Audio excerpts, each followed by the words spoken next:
The next question is from Aliza Fatima. She's studying MBBS from Pakistan.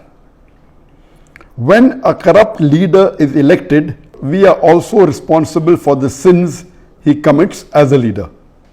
What should be our priorities while electing a leader? In today's circumstances, when we cannot find a loyal and honest leader, what should we do? Should we give our vote or waste our right to elect? A similar question is posed by Majid Khan from Hyderabad, India. What are the qualities we should look for in today's age for selecting a leader for the Muslims? According to me, Dr. Zakir Naik would be my best choice to lead the Muslim Ummah today. Basically, the question posed here is that in today's world, most of the Muslim leaders are dishonest, they are corrupt. So who should we choose? Or should we let our vote go in waste? And the second question is that what are the qualities that a Muslim leader should have? And the brother suggested that I should be the leader, which will come to it later on, which I'll answer inshallah. As far as what should the qualities of a Muslim leader be, is the best exemplary Muslim leader in the world is our beloved Prophet Muhammad. That's the reason Michael H. Hart, he places him number one in the list of 100 most influential human beings in the history of humankind. Imagine he being a non-Muslim places Muhammad as number one, and he says that Prophet Muhammad, peace be upon him, was not only successful as a religious leader, he was even successful as a social and a political leader. Because of that, he placed him number one. That he was not only a successful religious leader, he was also a successful social and a political leader. So the best example of a political leader in the world today we have is Prophet Muhammad, peace be upon him. After that, we have the example of the Khulafa Rashidin, Hazrat Abu Bakr, Hazrat Umar, Hazrat Usman, Hazrat Ali. They are best examples for us after the Prophet. And that's the reason Michael H. Hart, he places Umar al-Khattab radiallahu anh, may Allah be pleased with him, as number 51, because he was a very successful leader. So if today, unfortunately, I don't know of any Muslim leader who is anywhere close to the quality of leadership of Prophet Muhammad, not even 0.001%. Leave aside that, not even close to Hazrat Umar radiallahu anh. Umar bin Khattab, mashallah, he was so successful that he expanded the Muslim empire, mashallah. And if you read his seerah, you will find the example how a Muslim leader should be. Unfortunately today, none of the Muslim leaders, we have about 56 to 57 countries in which majority of the people are Muslims. In some country 100%, some more than 95, some more than 90, some more than 50%. There are about 57 countries in the world out of a little bit more than 200 countries. That means more than 27% of the countries in the world, there are countries in which Muslims are in majority. Unfortunately, none of these leaders are anywhere close to Umar al-Khattab radiallahu anh. Nowhere close. And if you read the seerah of Hazrat Umar, may Allah be pleased with him, he told his family that if any of my family members break any of the rules, they will get double punishment. Because the family of a caliph should be following the rules much more than others. If they break any rule, they will get double punishment. And you have several examples. Unfortunately, we find today that most of the Muslim leaders, they are more, as the sister rightly asked the question, that most of them are corrupt, most of them are dishonest, they are involved more in making money for themselves, unfortunately. Just let me give you one example of Hazrat Umar radiallahu anh. That when he was the Khalifa, he had two of his sons, Abdullah and Ubaidullah, may Allah be pleased with them both. When they went to the governor of Basra, when they were passing Basra, the governor called them and he was very happy to meet them. He said, what can I do for you? Then he said, why don't you give this amana to Amirul Mu'minin, to your father, the Umar al-Khattab radiallahu anhu. But I give you permission that on your way you can utilize the money for business, and when you get the principal amount back, keep the profit, and you can give the principal amount back to Amirul Mu'minin. So both the sons of Umar radiallahu anhu, they take the money, and on the way they do business and they get a huge profit, and they go and give the principal amount to their father Amirul Mu'minin, and they say, this is what the governor of Basra said, and this is the amana. So Hazrat Umar was angry, and he asked his sons that, did the governor give this money to somebody else? They said no. So how come he has given it to you? So Umar radiallahu anhu commanded to his sons that give the principal amount as well as the complete profit. Give everything to Baitul Mal. Then the people who were close to Hazrat Umar radiallahu anhu, the other Sahabas, they told that this is a business deal and the permission was given by the governor. So what is their fault? And if it's a business deal, we are allowed to do that. So finally, after a lot of discussion, when they said that, he should change his ruling, then Hazrat Umar radiallahu anhu said, okay, fine, give 50% of the profit to the Baitul Mal.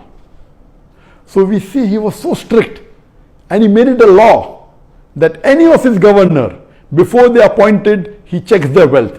And once they relieve the post, he checks their wealth again. And he allows only a small percentage of increase. Anything more than that, he said, give it to Baitul Mal. Not that he accused them of corruption. No. He said that means even if you spend more time in the worldly affairs, you're not fit to be a governor. If you want to be a governor under my rule, you have to give your pure time to your duty. Even if you make money, honestly, that is not your purpose. Unfortunately, we see today in the Muslim Ummah, most of the Muslim leaders, they are far away from the deen. If you just take the basic concept of Salah, I believe more than 50% of the Muslim leaders, they may not be offering 5 times Salah in congregation. There may be a handful, just a small percentage who may be offering 5 times Salah, that also in a congregation. So unfortunately, the state of the Muslim Ummah today, we have gone far away from the Quran and Sunnah.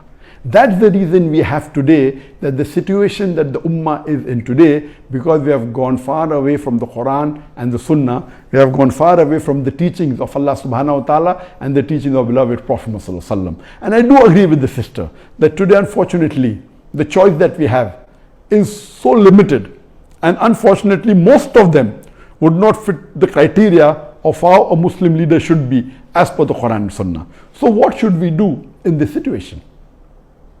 What we have to do is that we have to select the best of the worst. And if we analyze, as I mentioned, that almost all the leaders, they don't have the qualities that a true Muslim leader should have, like Hazrat Umar radiallahu anhu, or even a small percentage, not even 2% of the quality of Hazrat Umar radiallahu anhu. So what we have to do, we have to select the best of the worst. And I do agree with the sister that almost all of the Muslim politicians, they are corrupt, whether it be financially, whether it be with Iman, they are, almost all. There may be 1 or 2 or 3 exceptions to the rule. So what should we do in this situation? As I mentioned, we should select the best of the worst. Number 1, according to me, is that select that Muslim leader who is becoming a leader on the Islamic card. That he's proud to be a Muslim, and he says that I'm proud to be a Muslim and I will uphold the Islamic law. Whether he does or not is secondary. Because in today's world, the basic rule for a politician today, unfortunately, is that he has to maintain his chair by hook or by crook. It may go against his set of rules, it may go against his deen, it may go against his family. As long as he is sitting on the chair, he is happy. So he will do anything to maintain his chair. Because of this reason, my first advice is that if two Muslim leaders are standing, select that Muslim leader who openly says that he is proud to be a Muslim and he is coming on the Islamic card. He may or may not be a practicing Muslim, that is secondary. I will go to the extent of saying that if there is one Muslim leader who is practicing Islam 20%, but is coming on the secular card, he is not saying that I will protect the Muslims, I will follow Islam. And there is another Muslim leader who is following 10% of Islam, but is coming with the Islamic card. He is openly saying that I will protect the religion of Islam, I will protect the Muslims. Better select the person who is following 10% Islam as coming with the Islamic card rather than the other Muslim leader who is following 20% and is not coming on the Islamic card, because the person who is not coming on the Islamic card will not go out of his way to follow the Islamic principles, because that was not his trump card to win the election. Whereas the other Muslim leader who may not be following Islam as much as the other person, both are below average, but at least because he's come with the Islamic card, he will see to it that he'll make more masajid. He may not pray salah, but he'll see to it he will make more masajid, more mosque.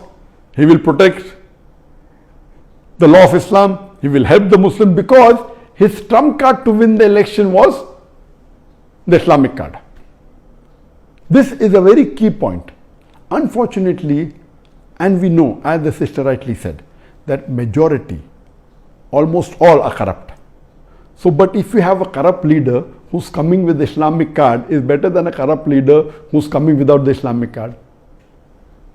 There are maybe 1, 2 or 3, if we search in the Muslim Ummah, who may be following majority of the faraiz in Islam. But they may not be having the acumen to be a good leader. We have on the other example some Muslim leader who I have praised in my speech. They may be bold, they may stand for justice, they may not be following Islam to the T. They may not be offering 5 times salah, may be offering maybe a few times in a week. But they may openly protect the Islamic cause, because that is the principle, but they are not doing it for the Islamic cause, they are doing because that is what they feel is right. They are more for the cause of humanity, but Islam is far above humanity.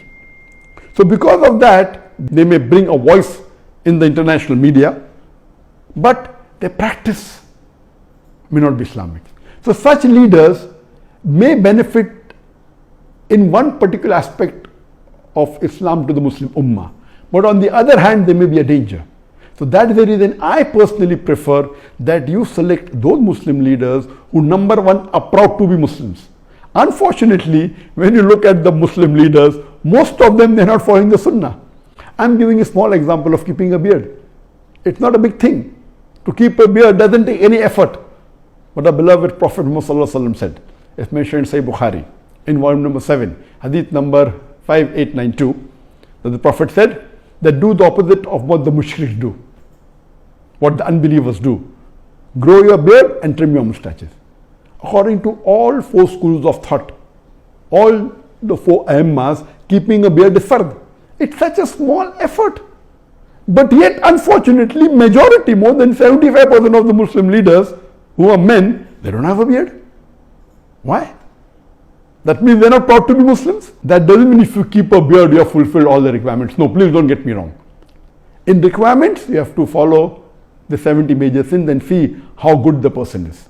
So what we have to realize, my basic point here is that select those Muslim leaders who are proud to be Muslims, even though they may be less in practice. A person who's proud to be a Muslim and a practicing Muslim, it is the best. Who's practicing and doing all the faraiz? I don't think so. If you search, you may find 1 or 2, but they may not be good leaders, but they may be following the faraiz.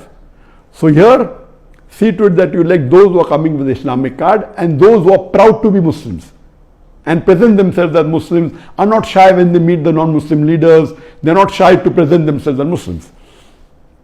Now coming to the second part of the question, that these criterias, the best is read the seerah of the Prophet and seerah of Hazrat Umar radiallahu anhu, Hazrat Abu Bakr, Hazrat Usman, Hazrat Ali, and you see the examples in their life, how honest. And none of these leaders, they wanted to become leaders. The hadith of the Prophet, anyone who wants to be an Amir, wants to be a leader, is not the right person. Here we find that most of the leaders want to be leaders. In the Islamic teachings, a person who himself wants to be a leader should not be made the leader. The other people who make him, and all the Khalifas, they were made by others. And you have these examples. As far as the question posed by the brother Majid, that he feels that Dr. Zakir Naik is the best choice, I'm sorry, I disagree with you totally. I don't have the qualities to be a leader at all, and I don't consider myself. And what I've seen in my life, in my personal life, I've seen that many religious people, when they enter into politics, almost all of them went away from their deen. I know several scores of Muslims who are very good practicing Muslims, who are offering 5 times salah, who are very honest, and they give such beautiful lectures. But the moment they entered politics, they got corrupt, they got influenced. Because unfortunately, the ummah that we have today, they are not like the Sahabas at the time of the Prophet and Khulafa Rashidin. Our Khulafa Rashidin, first they would take decision thinking, what would Allah want me to do? They were more scared of disappointing Allah. Today, our politicians are more interested in how it will benefit them personally. They don't want to disappoint the vote bank. The Khulafa Rashidin, they did not want to disappoint Allah. They would take a decision which would be completely against them, as long as it pleases Allah. As Allah says in the Quran in Surah Nisa chapter 4 verse number 135, that Ya ayyuhalladhina amanu, oh you believe, stand out for justice as witness to Allah subhanahu wa ta'ala, even if it be against yourself, against your parents, against your kitokin, against the rich or poor. Allah protects all. There were many times the question was asked to me in India that why don't I enter politics, and I said that, I mean, why do you want to become enemy? I mean, I have to jokingly tell them. Because in today's world, if you enter politics, there are high chances that you will spoil your akhirah. Very high chances. Because the way the ummah and the society is made, that if you want to live and remain in that seat, you will have to compromise on your principles. And the best example I can give you is of Dr. Israr Ahmad. Dr. Israr Ahmad, you know that mashallah, he was a very great Dai, and he gave tafsir of the Quran, he was very knowledgeable, he was popular, and he stood for election, and he won the election. After he won the election, a member of parliament he was made, and he was given some post, and after a few months he resigned. He said, asking me, what should be the width of the road? That's not what I'm made for. When I'm giving them Islamic solution, they don't want to listen. He immediately resigned. So a good person who is following the deen, he will either have to give up his deen or give up his position. And whatever Dr. Israr Ahmad did was the best. There may be few people like Dr. Israr Ahmad who may be Islamic and may have got into politics, but I don't know anyone who's a leader. May have come on a lower position, not as the head of state, and may be following the deen. But the way the society is made today, our ummah, you will either have to give up the post that you're in or give up the deen. So first of all, I'm not fit to be in that position. Neither do I want to spoil my akhirah. I'm very happy in being a Dai, and I'm very satisfied with Allah subhanahu wa ta'ala, whatever ni'mah He has given me.